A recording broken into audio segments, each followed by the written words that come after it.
अस्सलाम वालेकुम स्टूडेंट्स, ये हम 30th लेक्चर का सेकंड पार्ट स्टार्ट कर रहे हैं। ये कंटिन्यूशन है हमारे पास 13 लेक्चर की, जिसमें हमने काशी-श्वार्ज़ इनइक्वालिटी की स्टेटमेंट और उसके प्रूफ को डिस्कस किया। तो काशी-श्वार्ज़ इनइक्वालिटी की मदद से हम और इन जनरल जो इनर प्रोडक्ट स्पेस की हमारे पास प्रॉपर्टीज़ हैं, उनकी मदद से हम आज एक और थ्योरम प्रूव करेंगे। ये थ्योरम की स्टेटमेंट है, every inner product space is a normal space. Every inner product space is a norm space with norm defined by inner product as x norm is equal to, जो जब inner product define हो तो norm कैसे define करते हैं? X norm is equal to x inner product total raised to power 1/2 for all x belongs to x.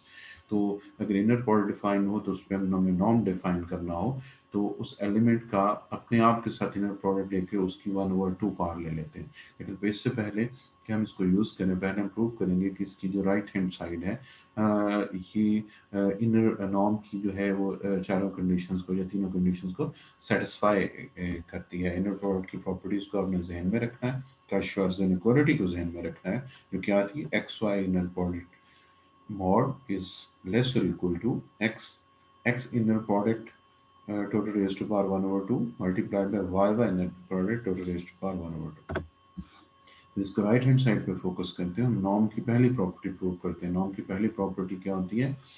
X का norm जो होता है वो ग्रेटर और इक्वल टू ज़ीरो होता है। और इसी का दूसरा पार्ट होता है कि अगर एक्स का नॉर्म ज़ीरो हो तो हमारे पास एक्स ज़ीरो होगा इफ़ एंड ओनली इफ के साथ। हम जानते हैं कि किसी भी एलिमेंट का अपने आप के साथ inner product greater equal to zero होता है। तो अगर ये ग्रेटर इक्वल टू ज़ीरो है तो greater equal to zero quantity की का स्क्वायर रूट भी greater equal to zero. That's why and G equal to x norm के according to this definition, so x norm is greater or equal to zero। तो first property का second part हम देखते हैं norm के। वो होता है कि अगर एक्स नॉर्म जीरो हो तो शो करना होता है एक्स जीरो। तो x norm zero means x norm zero means x x inner product यानी एक्स ये जीरो है मीन ये जीरो है, और ये ज़ीरो है तो किसी भी हमारे पास किसी एलिमेंट का स्क्वायर रूट तभी ज़ीरो होता है जब वो एलिमेंट ज़ीरो हो। इसका मतलब x x inner product if and only if x x inner product is equal to zero. और इन प्रोडक्ट की डेफिनेशन बताती है अगर किसी एलिमेंट का अपने आप के साथ इनर प्रोडक्ट ज़ीरो हो तो एलिमेंट ज़ीरो होता है। तो टोटलिटी में क्या प्रूव हुआ? X norm is equal to zero if and only if x is equal to 0। तो ये हमने फर्स्ट प्रॉपर्टी नॉर्म की प्रूव की कि according to this definition, this definition number one gives the answer greater or equal to zero, so x norm is greater or equal to zero। Second, if this is equal to zero, because this definition shows x is equal to zero।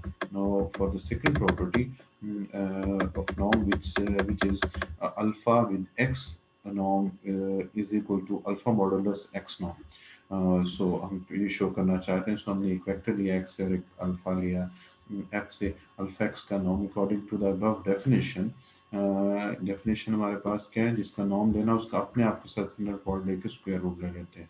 So alpha x norm is equal to alpha x with alpha x inner product total square root, and this is equal to alpha बाहर आ गया। और ये हम first factor से हम जानते हैं इनर प्रोडक्ट की प्रॉपर्टीज से कि स्केलर वैसे ही बाहर आ जाए, सेकंड फैक्टर से कॉन्जुगेट फॉर्म में बाहर आता है। So this is equal to this again a scalar, especially a complex number multiplied by its conjugate is equal to its modulus square। So this is equal to our alpha modulus square x x in a product total raised to power 1/2। और square root दोनों के साथ separate हो गया, alpha modulus square square root और इसका square root ये square root के साथ कैंसिल हो गया, तो ये आ गया अल्फा मॉडुलस। और ये x x inner product total is to power 1/2 according to the definition given in the start of this theorem, this is equal to x norm. So alpha x norm is equal to alpha modulus into x norm. This is modulus, यहाँ से missing है तो यहाँ पे fill कर लीजिएगा alpha modulus into x norm। And now we prove the third property of norm, x plus y norm is less or equal to x norm plus y norm। So what is x plus y norm? We take two vectors x, y from x and write x plus y norm according to the definition given in start of theorem statement. This is equal to x plus y, x plus y inner product total raised to power 1/2, and if we take square on both sides, then x plus y norm square is equal to x plus y inner product with x plus y, x plus y with x plus y inner product। इसको हम खोलते हैं तो linear combinations को जैसे खोला जाता है इनर प्रोडक्ट के अंदर, it is equal to x x inner product, then y x plus y inner product, यानी इसको पहले खोला गया तो ये आ गया एक्स का इसके साथ इनर प्रोडक्ट और इसका इसके साथ इनर प्रोडक्ट। इसको दो स्टेप में जैसे हम खोल रहे हैं, तो सेकंड स्टेप में क्या होगा, एक्स का इसके साथ इनर प्रोडक्ट, एक्स का वाई के साथ इनर प्रोडक्ट, फिर वाई का एक्स के साथ इनर प्रोडक्ट, फिर वाई का वाई के साथ इनर प्रोडक्ट। तो ये चार टर्म्स हमारे पास आ गए। So this is from the starting definition, x inner product is equal to actually x inner product square root is equal to x norm। तो अगर हम ये देखें, जैसे हमने राइट हैंड साइड पे दिया हुआ, ये स्टार्टिंग डेफिनेशन में था, लेकिन अगर हम दोनों तरफ से स्क्वायर ले लें तो एक्स नॉर्म स्क्वायर किसके इक्वल आ जाता है, एक्स एक्स इनर प्रोडक्ट के। So x x inner product equal to x norm square, y y inner product is equal to y norm square by modification in the starting definition. Know this x y inner product, अगर इसको Y x को हम x Y में change करेंगे तो ऊपर conjugate आएगा by the properties of inner product. So here, this is a one complex number. This is second. This complex numbers conjugate. Complex number plus complex numbers conjugate, like alpha plus iota beta. If we add this into its conjugate, alpha minus iota beta, alpha plus iota beta added into alpha minus iota beta, answer is iota beta plus minus one equals sales term cancel two times alpha. Two times alpha means two times real part of alpha plus iota beta। तो एक complex number को अगर उसके conjugate में add करें तो उसके हमारे पास उसके रियल पार्ट का टू टाइम्स हमारे पास हो जाता है। तो हमने इसमें देखे this is two times of real part of x y complex number. और फिर अगर उसका हम मॉडुलस ले लेते हैं तो ग्रेटर किसी भी कॉम्प्लेक्स नंबर का जो मॉडुलस होता है, तो इस स्टेप में यहाँ पे आपने मॉडुलस नहीं डालना, तो ये आ जाएगा two times real part of x y, two times real part of x Y.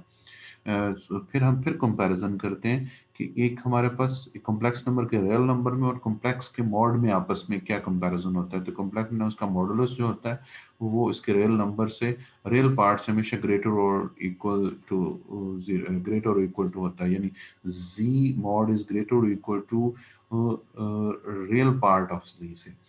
तो ये हमने यहाँ पे ये प्रॉपर्टी कॉम्प्लेक्स नंबर की यूज़ की, और यहाँ पे फिर हमारे पास आ रहा है बाकी टर्म्स हमारे पास वैसे ही यहाँ पे ग्रेटर और इक्वल टू आ गया।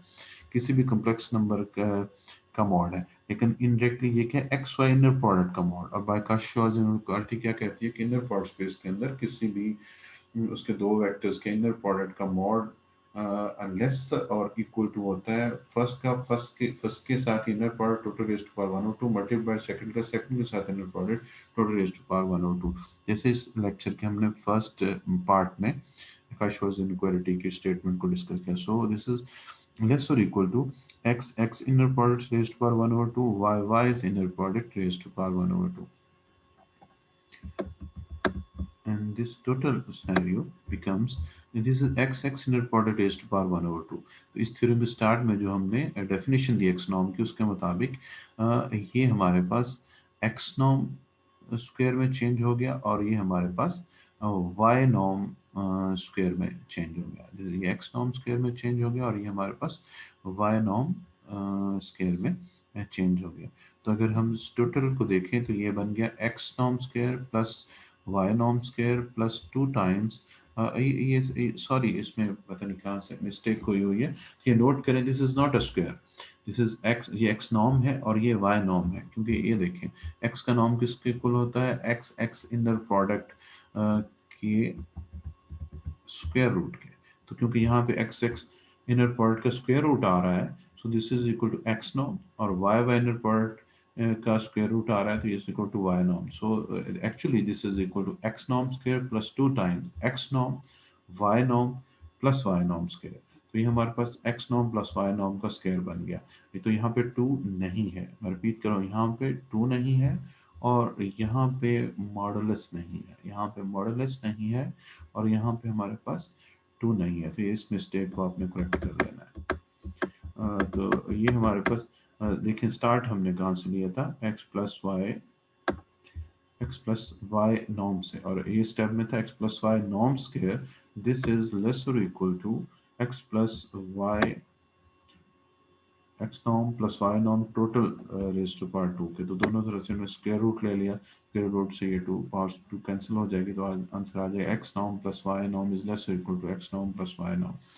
तो बिकॉज स्टार्ट में जो हमने एक डेफिनेशन दी थी कि हम इनर प्रोडक्ट की मदद से एक नॉर्म डिफाइन कर सकते हैं, how x norm is equal to x x inner product total raise to power one over two. तो हमने शो किया कि ये जो राइट हैंड साइड है ये नॉर्म की तीनों कंडीशंस को सेटिस्फाई करती है। According to this x norm is greater equal to zero, also if x norm is equal to, if and only if x is equal to 0, alpha x norm is equal to alpha mod into x norm, and x plus y norm is less or equal to x norm plus y norm।